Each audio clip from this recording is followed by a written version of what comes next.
Last, it's a moral right to talk about the Indian Constitution. Yes, Ravindra Rao గారు, ఇప్పుడు కాంగ్రెస్ ఇంత పెద్ద తప్పు చేసినా ప్రజలకు ఏమనిపిస్తలేదంటే దానికి మీరే కారణం, బీఆర్ఎస్ఏ.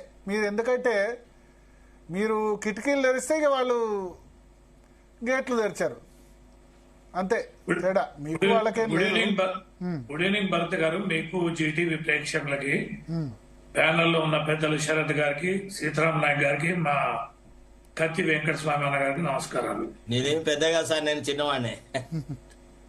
అయితే ఇక్కడ విషయాలు మాట్లాడాల్సింది మమ్మల్ని లక్ష్యంగా ఎంచుకునే వారికి శరత్ గారు కూడా నేను విన్నా, మీది కూడా నేను విన్నా. ఈ చట్టం తెచ్చింది ఎవరండి? కాంగ్రెస్ గారా?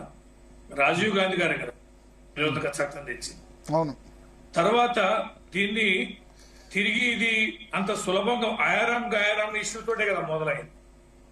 తర్వాత రాజీవ్ గాంధీ గారు తెచ్చిన దీన్ని మోడిఫికేషన్ తెచ్చింది కూడా, సవరణ చేసింది కూడా రాజీవ్ గాంధీ గారే కదా. ఏది 1/3 కాదు, ఆ 2/3 మెజార్టీ ఉంటే తప్ప విలీనం జరిగితే తప్ప అవకాశం లేదనేది.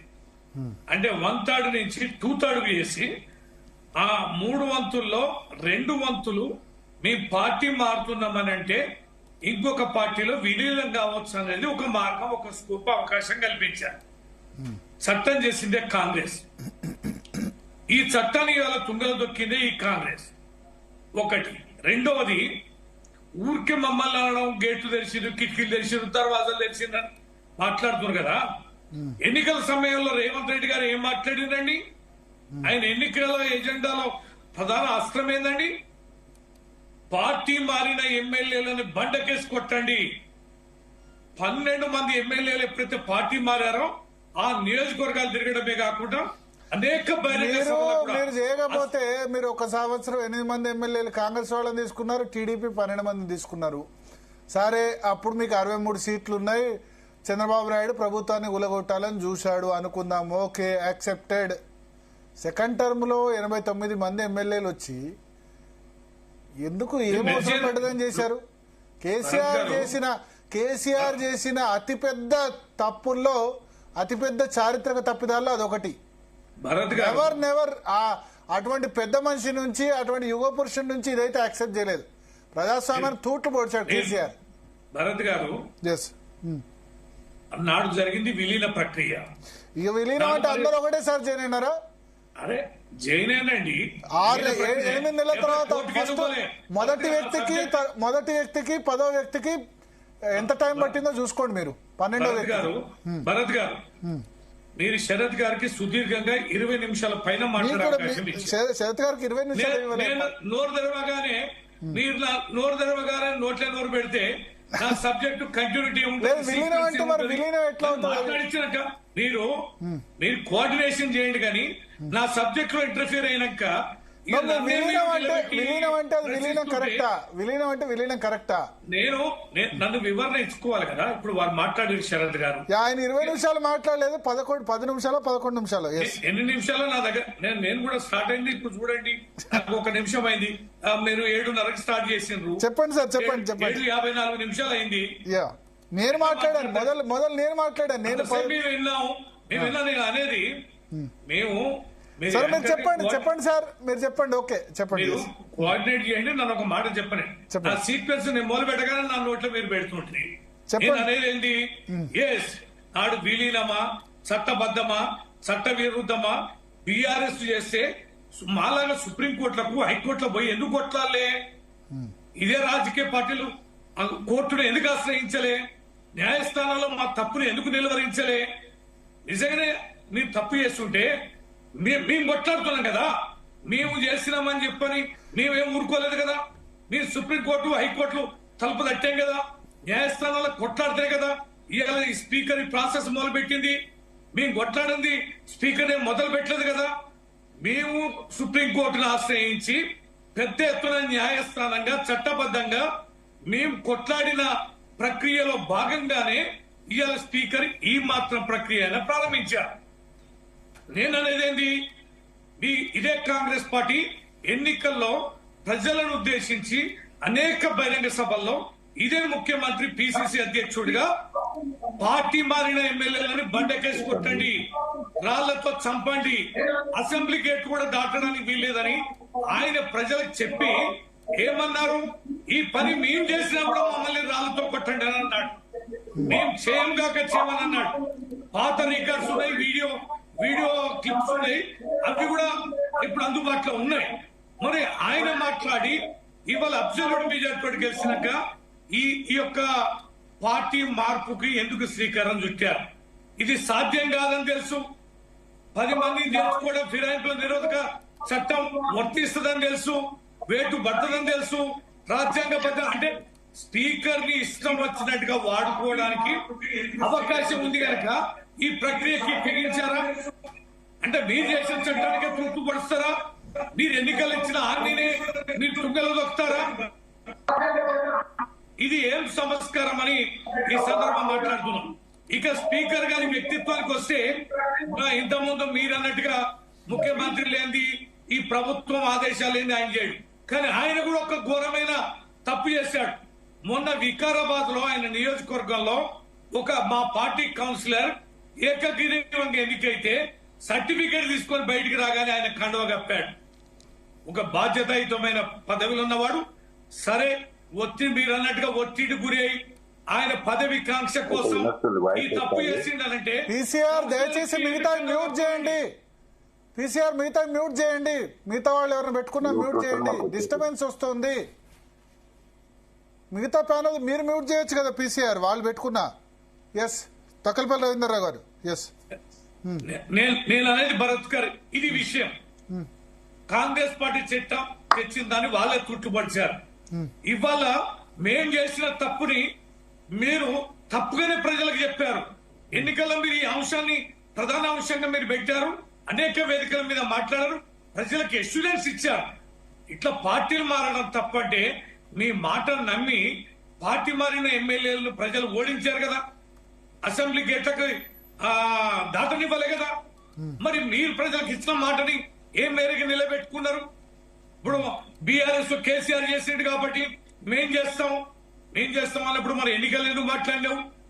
మీరెందుకు చట్టాలు చేశారు? మరి మీరెందుకు చట్టాన్ని ఆశ్రయించలేదు? సుప్రీంకోర్టును మీరెందుకు ఆశ్రయించలేదు? నిజంగానే మీరు తప్పు చేస్తే ఆశ్రయించారు. అప్పుడు ఆశ్రయించారు కానీ తీర్పు రాలేదు. అప్పుడు మరి రాకపోతే మేము బాధ్యులమా? బట్టి విక్రమార్క ఆశ్రయించారు కాంగ్రెస్ లో. భరత్ గారు దానికి మేము బాధ్యులమా? కానీ మీరు తప్పు చేశారు కదా. ఓకే మేము కదా కొట్లాడింది. కోర్టులో తీర్పు గురించి వాళ్ళు కొట్లాడలేదు కానీ మీరు చేసిన తప్పే కదా. మీరు తప్పు కాదు అంటే మీరు సమర్థించుకుంటే ఏం చేయలేము. మేము తప్ప ఒప్ప అనేది న్యాయస్థానం మనకు చెప్పాలి. చట్టపరిధి ఇప్పుడు కూడా అంతే అంటారు.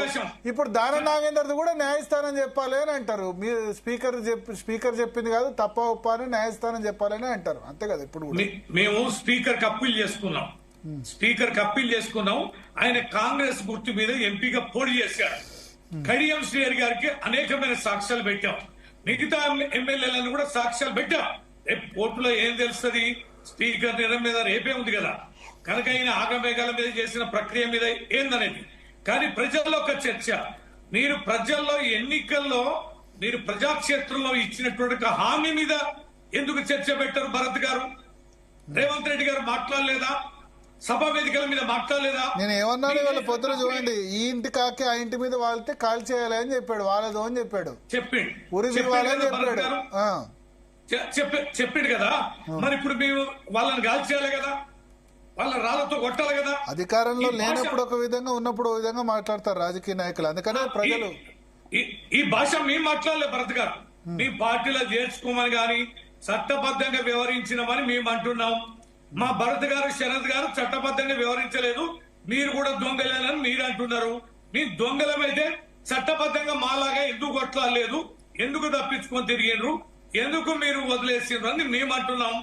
చట్ట పరిధిలో ఉన్న ప్రొవిజన్ ప్రకారం మేము దాన్ని ఉపయోగించుకున్నమే తప్ప చట్ట విరుద్ధంగా మేము అతిక్రమించలేదని అంటున్నాం. అతిక్రమించినామన్నప్పుడు చట్టం ముందు నిలబెట్టాలని మేము అంటున్నాం. స్పీకర్ దగ్గర కొట్లాలే, అసెంబ్లీలో కొట్లాలే, మీరు ఏ రకమైనటువంటి ఆక్షేపణలు చేయలే. కానీ ఎన్నికల్లో మాత్రం చాలా బలంగా మీరు వినిపించారు. ఇది ప్రజాక్షేత్రం తీసుకెళ్లారు. మీకు నిజంగా కూడా స్వాగతం చెప్పారు. అలాంటి ఎమ్మెల్యేలను ఓడించిండ్రు అంటే ప్రజలు మీ పక్షాన ఉన్నట్టు కదా. మీరు ఇచ్చిన మాటని వారు నమ్మిరు కదా. ఆ మాటల మీద నిలబడాల్సిన బాధ్యత మీ పైన ఉంది కదా. ఆ బాధ్యతను ఎందుకు విస్మరించారు? విస్మరించేలా ఈ స్పీకర్ వ్యవస్థని ఈ రకంగా దుర్వినియోగం చేయడం. అంటే ఇప్పుడు దయచేసి బ్రదర్ ఎవరో మాట్లాడతారు. కత్తి వెంకటస్వామి గారు, మీరు మాట్లాడేది, మీరు పర్సనల్ గా మాట్లాడేదంతా ఆన్ ఎయిర్ లో వస్తుంది. మీరు లైవ్ లో ఉండి అన్మ్యూట్ చేసుకోకపోవడం వల్ల ప్రాబ్లం అవుతుంది. అది కత్తి వెంకటస్వామి మన సీతారాం నాయక్ గారి వల్లనో. దయచేసి మీరు లేకపోతే మళ్ళీ లెఫ్ట్ అయ్యి మళ్ళీ రండి. అది ఎక్కడి నుంచి వస్తుందో, కత్తి వెంకటస్వామి గారి దగ్గర నుంచో, శరత్ గారి నుంచో, సీతారాం నాయక్ గారి దగ్గర నుంచో మళ్ళీ రిపీట్ వస్తుంది. ప్లీజ్. ఎస్, రిపీట్ వస్తుంది. డాక్టర్ రాజయ్య దగ్గర నుంచి సౌండ్ వస్తుందండి. తక్కలపల్లి గారు, మీరు టీవీ పెట్టారా అక్కడ? తక్కలపల్లి రవీంద్రరావు గారు టీవీ పెట్టారా మీరు? యా మాట్లాడండి. ఎస్, మాట్లాడండి రవీంద్రరావు గారు. నేను మ్యూట్ లోనే ఉన్నా ఇప్పటిదాకా. మీరు మ్యూట్ లో ఉన్నారా? ఓకే, మరి ఎవరి దగ్గర నుంచి వస్తుంది? పక్క భరత్ గారు. ముందు స్టార్టింగ్ లో మీ దగ్గర నుంచి వచ్చింది వెంకటస్వామి గారు. టోటల్ సౌండ్ పోయింది. Total sound. Okay, S. Ravindra Rao garu ఉన్నారా? కట్ అయినట్టుంది రవీంద్రరావు గారిది. ఎస్, వెంకటస్వామి గారు, కత్తి వెంకటస్వామి గారు చెప్పండి. సో ఇప్పుడు స్పీకర్ ఇచ్చిన తీర్పు అయితే డెఫినెట్ గా ఓకే. మరి మీకు రేపటి నుంచి మీరు రాజ్యాంగము, ప్రజాస్వామ్యం ఇది మాట్లాడే మోరల్ రైట్, ఎథికల్ రైట్ ఉంటుందా స్పీకర్ ఇవాళ ఇచ్చిన తీర్పు తర్వాత కూడా? వెంకటస్వామి గారు,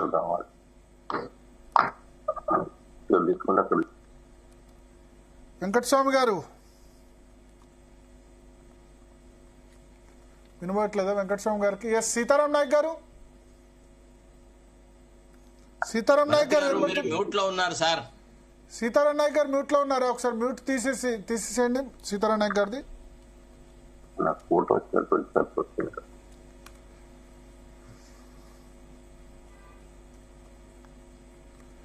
సీతారాం నాయక్ గారు, శరత్ గారు తప్ప ఎవరికి రావట్లేదు. ఎస్, శరత్ గారు మాట్లాడండి. ఎస్, మీరు ఇంతకుముందు రేజ్ చేయబోయారు. ఎస్, శరత్ గారు. శరత్ గారు వినబడుతుందా? సార్ ఇప్పుడు వినొస్తుంది. ఇప్పటి వరకు మీరు మ్యూట్ లో ఉండ్రి, మిగతా వాళ్ళందరూ కూడా మ్యూట్ లో ఉంచినారు. సార్, రవీందర్రావు గారి మాటలకి ఒక చిన్న విషయం చెప్పాలి సార్.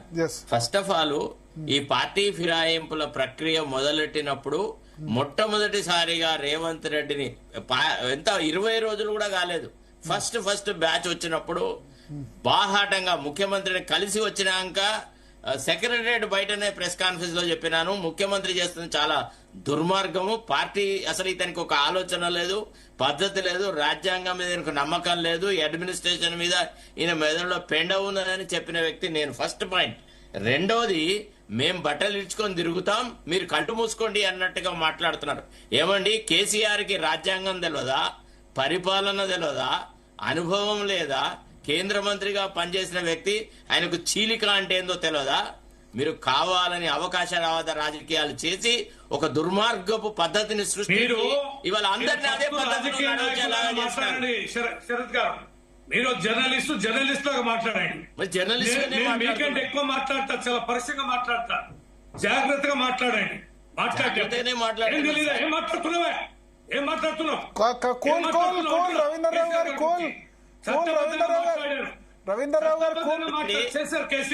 రవీంద్రరావు గారు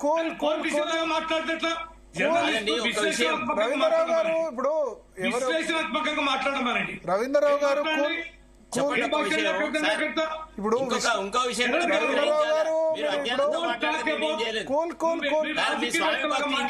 చూపెట్టండి, విశ్లేషణాత్మకంగా మాట్లాడండి, కానీ అతిగా మాట్లాడకండి. కూల్ రవీంద్రరావు గారు కూల్. వారెందుకండి అట్లా అంగి చెప్పుకోవాలి? ఒక్క నిమిషం మీరు ఆగండి. వ్యక్తి వ్యవస్థ అలాంటి మహానుభావుడి మీద ఎందుకు మాట్లాడతారండి? రవీంద్రరావు గారు మహానుభావుడైనా తప్పులు చేస్తే తప్పే కదా, తప్పు చేస్తే తప్పే కదా మహానుభావుడైనా. అవునండి. అది తప్పని ప్రజాక్షేత్రంలో మాట్లాడారు, ప్రజాక్షేత్రంలో ప్రూవ్ అయింది, మరి అవకాశం ఇచ్చారు. ఈ తప్పు చేయనన్నాడు, తప్పు చేస్తే కాల్చేయమన్నాడు, ఈ తప్పు ఈయనెందుకు చేసిండు అనేది మాట్లాడడం వదిలేసి కేసీఆర్ గారు ముస్తే ఆయన తప్పు అంటారు, వీళ్ళే తప్పు అంటారు, దానిలో ఏముంది కానీ. అడుగుతానండి. ఇప్పుడు మహానుభావుడు అయితే మాత్రం తప్పు చేస్తే తప్పు అడిగే రైట్ లేదంటరా, అడగొచ్చు మీరు. ఒక నిమిషం రవీంద్రరావు గారు ఒక విషయం చెప్తాను వినండి. అప్పటికి ఇప్పటికి సుప్రీంకోర్టు తీర్పులలో చాలా మార్పులు వచ్చినాయి. ఇప్పుడు ఇవాళ ఉన్న పరిస్థితులలో మహారాష్ట్ర అసెంబ్లీకి సంబంధించిన వ్యవహారాల్లో వచ్చిన తీర్పు దృష్ట్యా ఒక లెజిస్లేచర్ పార్టీ చీలిక ఏర్పడి వాళ్ళు పార్టీలో చేరితే అది చీలికగా పరిగణించకూడదని సుప్రీంకోర్టు తీర్పు చెప్పింది. ఇవాళ మీకు చట్టం మీకు అంటే సుప్రీంకోర్టు తీర్పులు మీకు అనుకూలంగా ఉన్నాయి కాబట్టి మీరు గొంతెత్తి మాట్లాడగలుగుతున్నారు. అంతే తప్ప మేమేమన్నాను కేసీఆర్ ను తిట్టినానా? నేనేమన్నాను, కేసీఆర్ లాంటి మహానుభావుడి నుంచి, అంత అనుభవస్తుడి నుంచి ఇంత నీచమైన రాజకీయాలు ఎక్స్పెక్ట్ చేయలేదు అన్నాను. దానికి మీకెందుకు అంత రెచ్చిపోతా ఉన్నారు? మాట్లాడుతున్నాండి ఇప్పుడున్న సబ్జెక్టు సుప్రీంకోర్టు డైరెక్షన్ ఇచ్చింది, తీర్పు స్పీకర్ ఇచ్చిండ్రు, కాంగ్రెస్ గవర్నమెంట్ చట్టం తెచ్చింది, రేవంత్ రెడ్డి ఎన్నికగా మాట్లాడిండు, నిలబెట్టుకోవాల్సిన బాధ్యత ఇది వదిలేసి పోయిన ప్రభుత్వం మీద మాట్లాడడం ఏందండి? అంటే మేము కొట్లాడుతున్నామని మీకు బాధ అవుతుందా?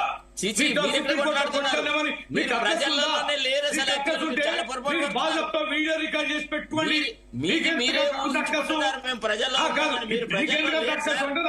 రవీంద్రరావు గారు ఒకటి ఎన్నికల్లో చూసినా మీ పర్ఫార్మెన్స్ ఎవరి మీద మాట్లాడాలి ఇప్పుడు? ఒక్క నిమిషం